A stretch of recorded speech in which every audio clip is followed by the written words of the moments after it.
The announcement of the iPhone SE2 was postponed due to the outbreak of the coronavirus. Experts called the deadlines. The company will postpone the announcement of the future smartphone.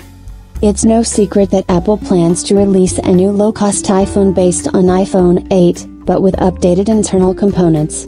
This device is rumored to be iPhone SE2 or iPhone 9. Although concerns about the impact of coronavirus on production have raised some questions about launch dates. Analyst Ming-Chi Kuo claims that iPhone SE2 is still expected in the first half of this year.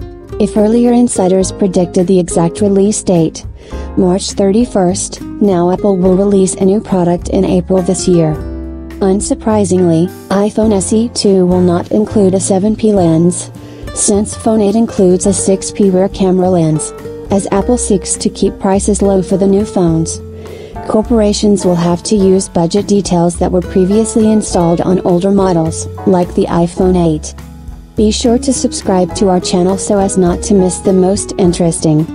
Recall that Apple wants to introduce a budget version of the iPhone SE2 smartphone in March this year.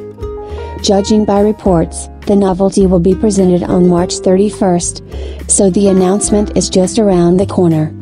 Sony also faced a new problem when creating the Sony PlayStation 5.